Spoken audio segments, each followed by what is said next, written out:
Hi, this is Wayne Firewater Forge, and I'm making another video about my Uforce 800, year model 2020. And I'm going to show you what I'm encountering with making a better air intake for the CVT.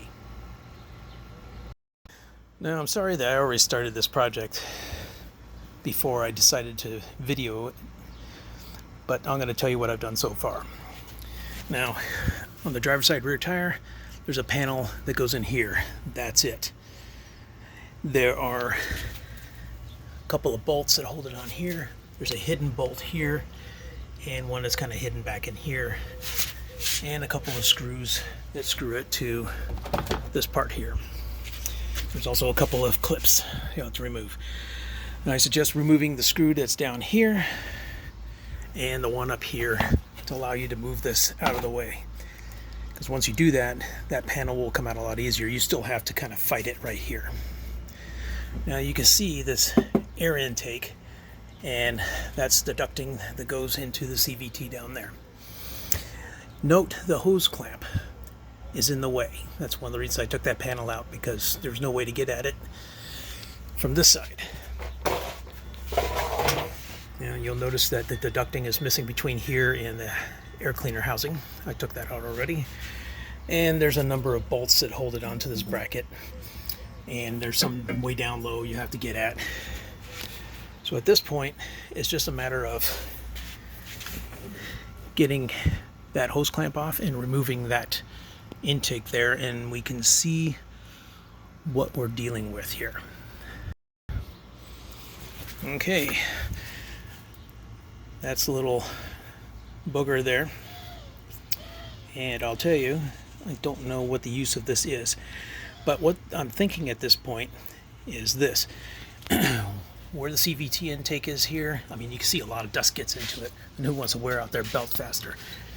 This piece here is hard plastic, and it goes into that rubber piece there. So there's two ways we can go about this. We could find a piece of pipe and fit it to that, and then bring it on up, or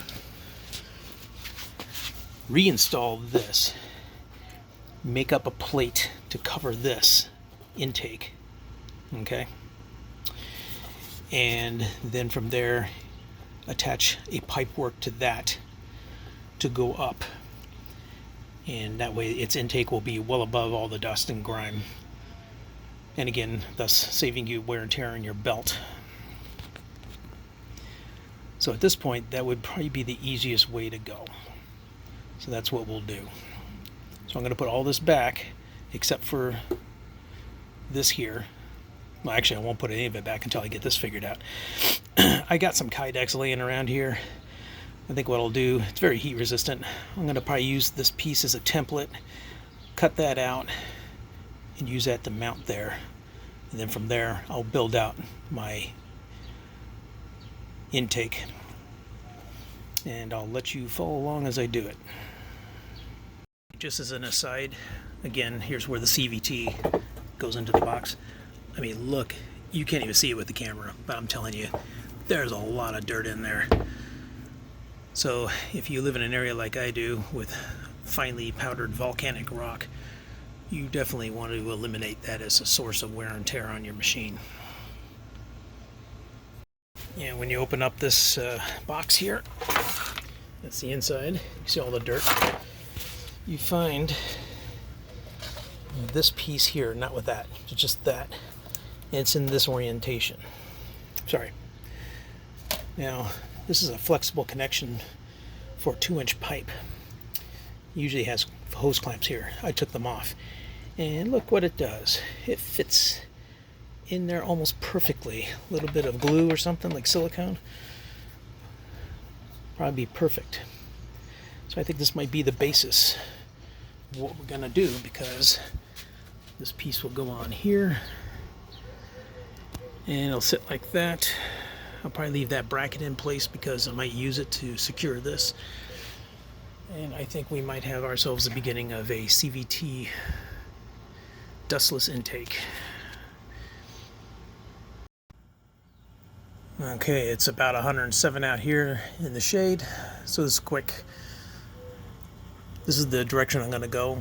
There's the original CVT plenum, and that's the part that went into the air filter box.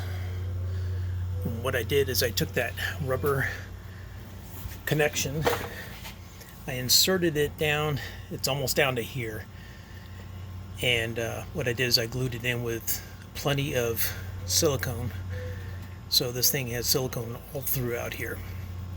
The groove where the hose clamp is down here is full of silicone too, so this thing is going to be incredibly secure. So next will be the piping. Okay, it's like 108 degrees out here right now, so you'll forgive me if this video is rather short. So this is the finished product. Okay, this is what I did. Okay, this is the part that was in the air intake box, and there's the piece I siliconed in. Now this is 2-inch ABS. It comes up here, does a 45, and comes up, and I put another 45 here. I figured, well, it'll help induction as far as air is concerned. So now the way I attach it to the roll cage is like a lot of things I do with hose clamps, just like this, one interlooping with the other, and it makes it pretty rigid. The other reason I did this way without using the box and putting a tube on it is because of clearance. And you can see that it clears there, but I have the seat moved pretty far forward, so I got quite a bit of wiggle room there. Let me remove the box, and you can see again how I got that all set up. So this whole thing should ensure that I get clean, or mostly clean air into the CVT, and hopefully keep it from wearing out so soon.